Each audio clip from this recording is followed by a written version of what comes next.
I'm Mai Salazar, bringing you today's burning issues and the hottest news here on Newsforce. Here are today's headlines. DOH reports malaria cases clustering in Puerto Princesa.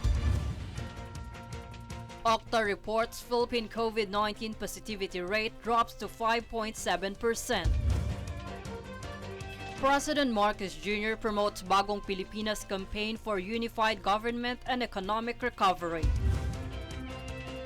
Senate President Migz Zubiri affirms commitment to increase daily wage. El Niño could affect global food security across Asia.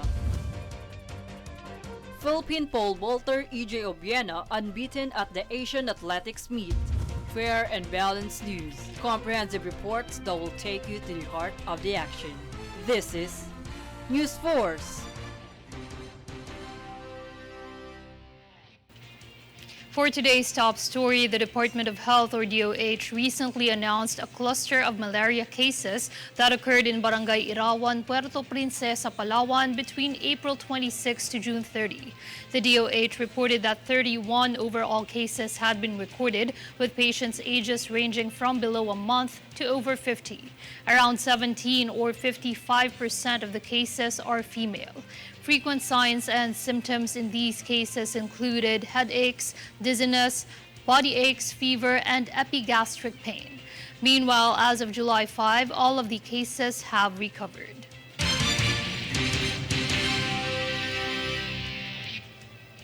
For COVID-19 updates, as of July 16, the country's positivity rate for the coronavirus disease 2019 or COVID-19 had dropped to 5.7%. According to OCTA Research Group fellow Dr. Guido David, the Department of Health or DOH recorded 303 new cases, 0 deaths, and 393 recoveries, projecting 200 to 300 new cases today, July 17. About 57 of the new cases are from the National Capital Region or NCR. 4,169,947 COVID-19 infections have been reported nationwide thus far, with 5,789 active cases.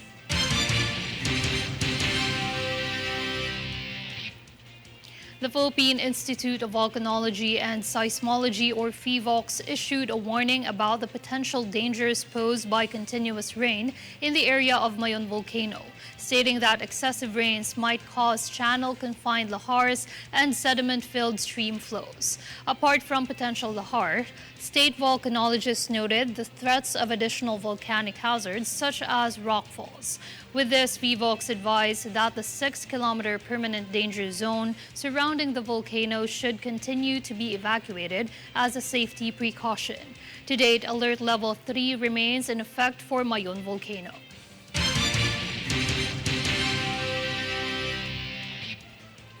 In other news, the Office of Transportation Security or OTS announced that passengers of the Ninoy Aquino International Airport or NAIA will once again be required to remove their shoes for security inspection. According to OTS, the mandatory shoe removal policy, which was brought back last July 10 at all NAIA terminals, is part of the strengthened security measures. It can be recalled this was first implemented more than 20 years ago in response to a sparked failed terror attempt on a passenger flight.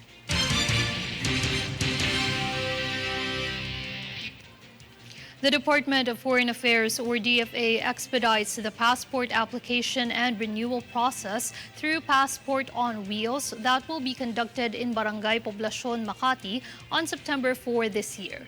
DFA implements a first-come, first-served basis to 500 applicants. Interested applicants will only have to scan the QR code provided.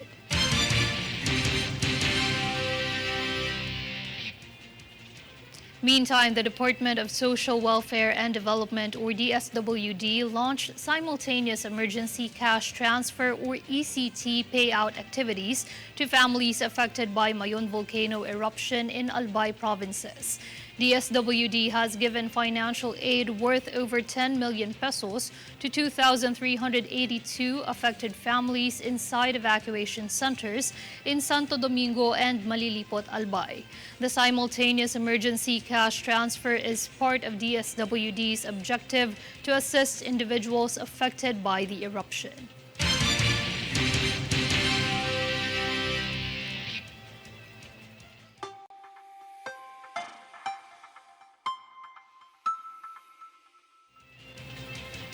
For weather updates, the southwest monsoon or habagat will continue to strike some parts of the country. Even severe tropical storm Dodong located outside the Philippine area of responsibility. With this, occasional rains are anticipated to occur in Zambales, Bataan, and Occidental Mindoro, while cloudy skies with scattered rain showers and thunderstorms will be felt in Metro Manila, Calabarzon, Ilocos Region, Cordillera Administrative Region, the rest of Mimaropa, the rest of Central Luzon, and Western Visayas. And partly cloudy to cloudy skies with isolated rain showers or thunderstorms will still persist over the rest of the country.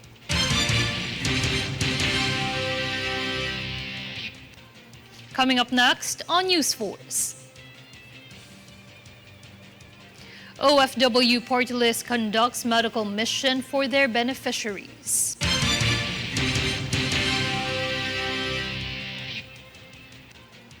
DSWD launches food stamp program to address poverty.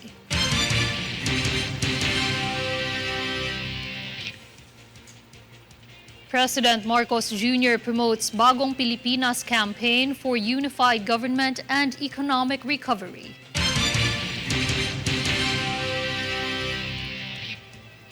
Stay tuned for more stories and reports when Newsforce returns.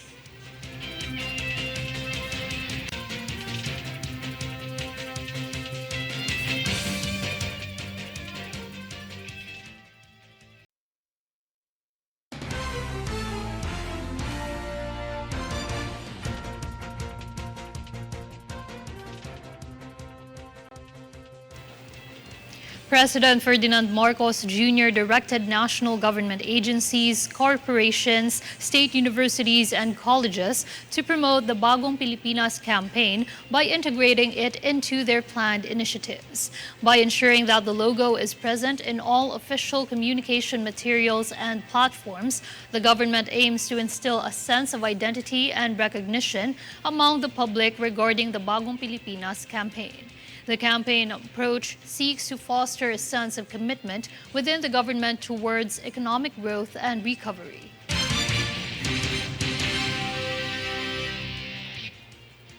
Separately, Senate President Migz Zubiri shows commitment to resolve the issue on the daily wage of workers nationwide.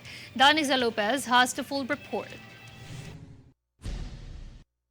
Senate President Migz Zubiri shows determination to raise the daily wage of workers across the country. Zubiri affirmed their commitment to stand with Filipinos on the pressing issue of increasing the daily wage, where Pulse Asia survey revealed that controlling inflation took the top spot at 63% in the national concerns that need to be addressed immediately, with daily wage hike ranking second at 44%. The survey also showed that majority of Filipinos agreed in the daily minimum wage hike proposal of 150 pesos in the private sector. Migz Zubiri stated that he will get support from his colleagues by presenting the survey of Pulse Asia as Exhibit A. The Senate President said that various proposals are under consideration to implement the minimum wage hike of 150 pesos nationwide. For Golden Nation Network, this is Daniza Lopez.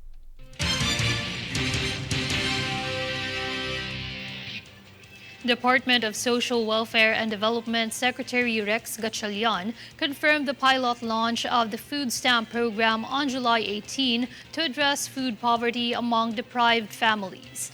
Daniza Lopez is back with a full report. The Department of Social Welfare Development or DSWD Secretary Rex Gatchalian confirmed that the launching of food stamp program on July 18 is in the pilot phase funded by Asian Development Bank and other partners for $3 million to address food poverty within deprived families in the country. According to DSWD Secretary Gatchalian, evaluation will be conducted after running the pilot run program as a test for the next 6 months. Gatchalian explained that if the pilot run is successful, they will expand the program to 300,000 families and adding another 300,000 families the following year to achieve the 1 million target of providing Filipino families going through food poverty. On the other hand, as part of the Marcos administration's Walang Gutom 2027 program, electronic benefit cards will be provided to eligible families to purchase groceries through accredited retailers. To enhance security and prevent misuse, purchases using the cards will require biometric verification. Gatchalian said that the objective of the program is to allow less fortunate families purchase foods that suit their family's needs and be able to seek employment. For Golden Nation Network, this is Doniza Lopez.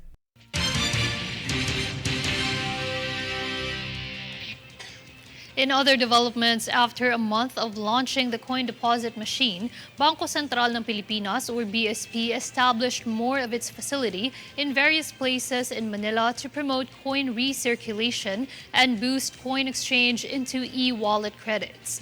This initiative allows the public to conveniently deposit legal tender coins as part of BSP's central bank's payment digitalization and financial inclusion agenda. Furthermore, 6 more machines across the Greater Manila area will be deployed as per the announcement of BSP.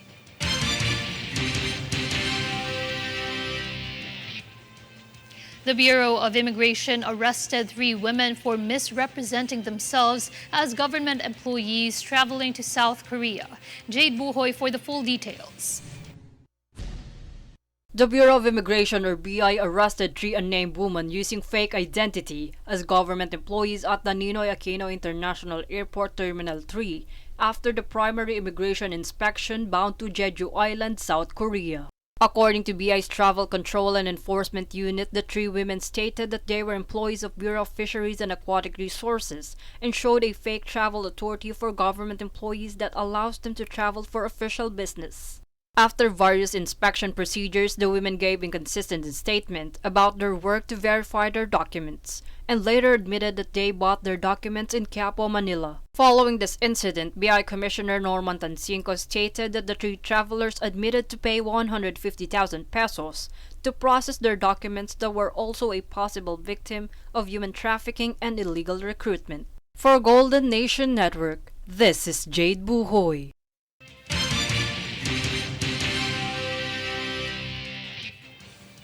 Meanwhile, Academy for People with Special Needs partnered with various private companies to promote inclusivity in the community by enhancing learning capacity and providing access to opportunities in different industries through the Transcend program. Jade Buhoy is back for the full story. To expand learning capacities of people with special needs and provide access to opportunities in various industries, an Academy for the Neurodiverse Community established a Transcend internship program for them to pursue employment and integration in the society. Head of Vanguard Academy, Erickson Perez, emphasized their advocacy on enabling people with special needs to find meaningful work or entrepreneurship opportunities after their learning years in school. Perez emphasized that their academy was established to provide a community that will help people with special needs to be included while being free from bullying, harassment, and danger, in which launching the Transcend program contributed significant changes to several people with special needs and to their families. As part of this, Co-Director Crislin Lauhu expressed that the Transcend internship program promotes independence of the students through experiencing activities in communities that will hone their skills in their areas of interest and prepare them through health education, safety, and self-advocacy.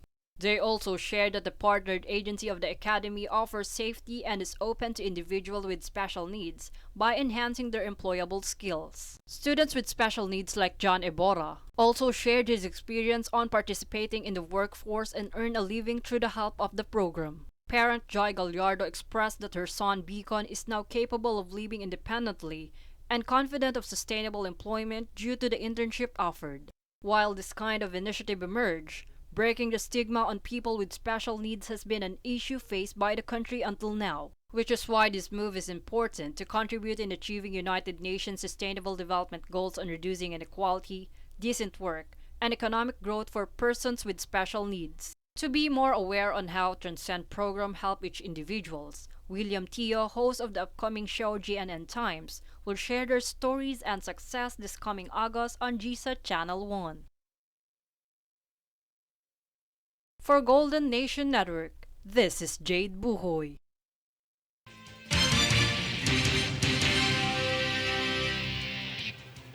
The Overseas Filipino Workers or OFW party list conducts a medical mission for almost 600 overseas workers and their dependents at Ayala Mall's Manila Bay this weekend. The event includes free dental checkups, medicine, and eyeglasses to give back for the hard work of OFWs abroad. OFW Party List Representative Marisa Del Mar Magsino is pleased to be partnered with the Chinese General Hospital, which helps them for the success of their medical mission. Meanwhile, the Pag-ibig Fund also joined the said event to conduct membership applications and the updating and issuance of Pag-ibig loyalty cards.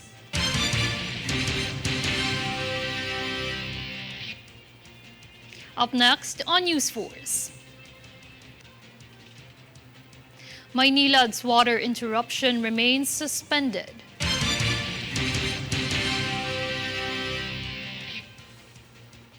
El Niño could affect global food security across Asia.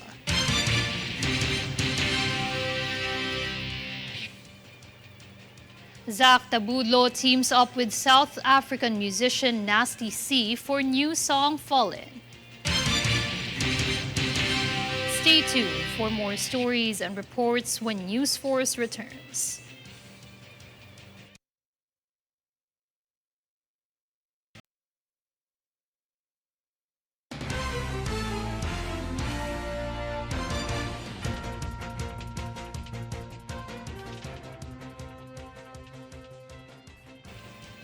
The scheduled daily water interruption for Maynilad's customers remains suspended due to the recent inclement weather caused by Habagat and Tropical Depression Dodong last week. This results in water elevation producing 2,400 million liters per day, which maintains the normal water service despite the low water allocation from the Angat Dam. The supposed affected areas include some places in Caloocan, Malabon, Manila, Navotas, Quezon City, and Valenzuela.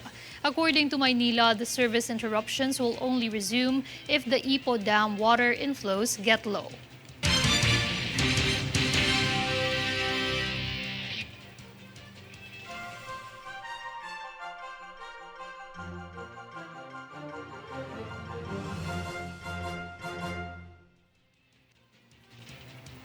For foreign news, El Niño is predicted to create a warmer, drier season that could threaten rice production across Asia and harm global food security. A strong El Niño often results in less rainfall for the thirsty crop, which affects rice producers, especially in Asia, where 90% of the world's rice is produced and consumed. El Niño this year might increase existing problems for nations that grow rice, like the war's effect on fertilizer supplies and certain nations' limits on rice exports.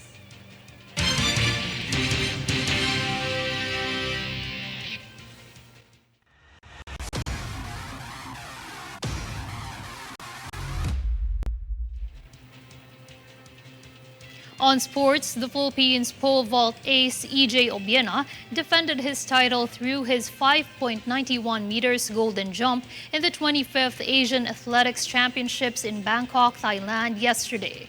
The world number 3 Obiena beat the silver medalist Hussein Asim Al-Hizam of Saudi Arabia and bronze Wang Bokai of China. With this, the Paris Olympic qualifier broke his own record of 5.71 meters from his first meet event held in Doha, Qatar last 2019. Meanwhile, Obiena, together with gold medalist Robin Lauren Brown, who won the women's 400-meter hurdles, set to jump higher in the World Athletics Championship on August 17 to 29.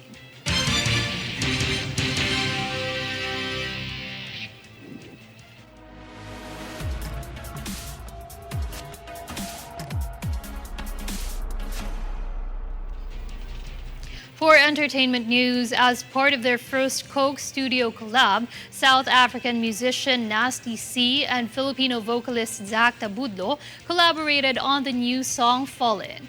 Under Coca-Cola's Real Magic brand philosophy, Tabudlo and Nasty C's newest song has been made public internationally. Fallin' follows the release of Be Who You Are, Real Magic, the Coke studio anthem for this year by Grammy Award-winning American singer Jon Batiste, featuring New Jeans, J.I.D., Camilo, and Cat Burns.